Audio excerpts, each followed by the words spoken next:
మన రక్షకుడైన యేసుక్రీస్తు దేవుని పరిశుద్ధమైన నామములో ప్రియమైన దేవుని బిడ్డలందరికీ నా హృదయపూర్వక వందనాలు. ఈరోజు దేవాదేవుడు మనందరి కొరకు తెలియపరిచిన అద్భుతమైన వాక్య సందేశం మాటలు విందాం. పేతురు రాసిన మొదటి పత్రిక 5వ అధ్యాయం 14వ వచనము. క్రీస్తు నందున మీకందరికీ సమాధానము కలుగును గాక. ఆమేన్. దేవునికి మేము కలుగును గాక. పేతురు భక్తుడు అద్భుతమైనటువంటి ఒక పత్రికను వ్రాస్తున్నాడు.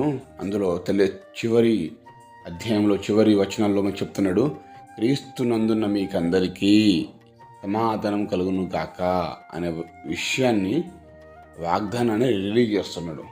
మీకందరికీ సమాధానం కలుగును గాక. నిజమే అండి. దేవుడు కోరుకున్నట్లుగా ఈరోజు నీ కుటుంబాల్లో సమాధానం ఉండాలని నేను ఆశపడుతూ ఉన్నాను. నిజమే, సమాధానం ఎవరికి ఉంటుంది అంటే అందరికీ సమాధానం ఉండదు. కానీ క్రీస్తులో ఉన్న మీకందరికీ, అంటే క్రీస్తులో ఎంతమంది ఉంటే అంతమందికి, ఒకరిద్దరు కాదు. నీవు, నీ కుటుంబము, భార్య, భర్త, పిల్లలు క్రీస్తులో ఉండాలని నేను ఆశపడుతూ ఉన్నాను.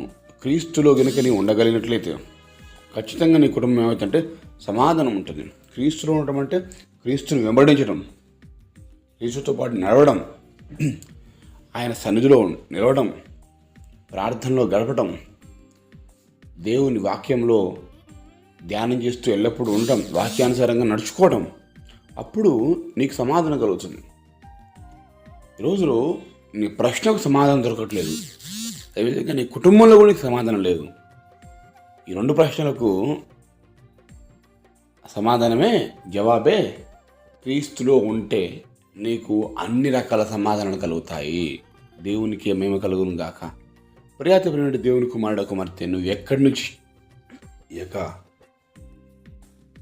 వాగ్దాన సందేశాన్ని వింటున్నావో, ఈ యొక్క ఆడియో మెసేజ్ వింటున్నావో, చూస్తున్నావో, నీకు సమాధానం కలుగును గాక. ఈరోజు నీ కుటుంబంలో సమాధానం లేదా? కుటుంబంలో సమాధానం లేని వారి కుటుంబాలు ఎన్ని రోడ్డు పాలైపోతున్నాయి, ఎన్ని విడిపోతున్నాయి కూడా. విడిపోతున్నాయి. అది భార్య భర్తే కావచ్చు, అక్క చెల్లెలే కావచ్చు, అన్న చెల్లెలు కావచ్చు, కుటుంబంలో కుమారుడు కుమార్తె కావచ్చు. ప్రియమైన దేవుని బిడ్డలారా, ఎన్ని కుటుంబాలు ఆగమైపోతున్నాయి ఒక్కసారి ఆలోచన చేయండి. నీవు క్రీస్తులో ఉన్నావా? నీకు సమాధానం ఎందుకు లేదు? నువ్వు సమాధానం ఎందుకు లేదు అంటే నువ్వు క్రీస్తులో లేవు అర్థం. క్రీస్తులో కనుక నీవు ఉన్నట్లయితే ఖచ్చితంగా నీ కుటుంబం సమాధానం ఉంటుంది. ఖచ్చితంగా నువ్వు జవాబు పొందుకుంటావు. ఖచ్చితంగా నువ్వు క్రీస్తులో లేకుండా మా కుటుంబం అలా ఉండాలి, ఇలా ఉండాలి అనుకుంటే అది జరగదు. అనుకుంటున్నావు, భ్రమపడుతున్న నీ క్రీస్తులోనే ఉన్నాను అని అనుకుంటున్నావు, కానీ క్రీస్తులో నువ్వు లేవు. అందుకే నీ కుటుంబం సమాధానం లేదు. భ్రమపరిచే ఆత్మల నుండి నువ్వు బయటకు రావాలని దేవుడు తెలియపరుస్తున్నాడు. ఈ ఉదయకాల ఈ సమయంలో నీ పరిస్థితి ఏదైనా కానీ దయచేసి ఒకసారి క్రీస్తులోకి సంపూర్ణంగా వద్దాం.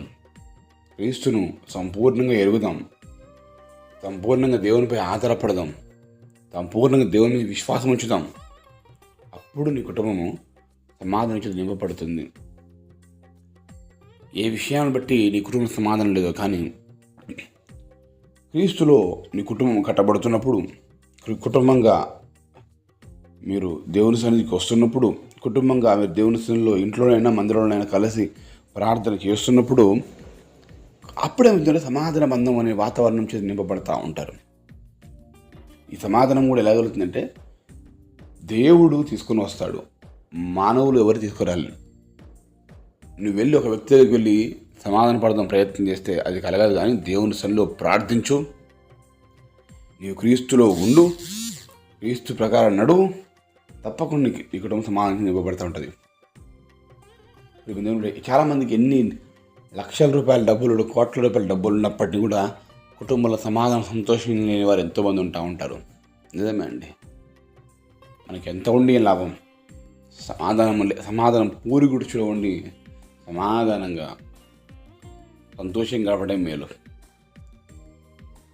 డూప్లెక్స్ హౌస్లో ఉంటూ మంచి మంచి ఆహార పదార్థాలు తింటూ సమాధానం లేని కుటుంబం కంటే పూరి గుడిచులో ఉంటూ పచ్చని మెతుకులు తిని కుటుంబం సమాధానంగా సంతోషంగా ఉండడం కూడా ఎంతో ఆశీర్వాదకరమైన కుటుంబం కదా అది. ఈరోజు నీ కుటుంబం ఆ విధంగా ఉందా? దేవుడు అదే కోరుకుంటున్నాడు. క్రీస్తునందున మీ అందరికీ సమాధానం కలుగును గాక. ఆమేన్. గొప్ప వాగ్దానం మన జీవితంలో నెరవేర్చబడును గాక. ప్రార్థన చేసుకుందాం. ప్రార్థన.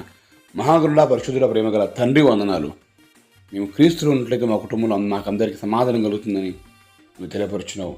వందనాలు తండ్రి. ఈరోజు మా ముందున్న ప్రతి ప్రశ్నకు మీలో మేము ఉన్నప్పుడు మాకు సమాధానం జవాబు కలుగుతుందని చెప్పావు. అదేవిధంగా కుటుంబాల్లో ఉన్నటువంటి మా అందరికి కూడా తండ్రి ఒకరికొకరికి సమాధానం కలుగుతుందని చెప్పావు. ఈ గొప్ప వాగ్దానం మా జీవితం నెరవేర్చి మహిమా ఘనత ప్రభావం అందుకున్నామని మాకు సమాధానం దయచేయమని యేసు నామములో వేడుకుంటున్నాం తండ్రి. ఆమేన్.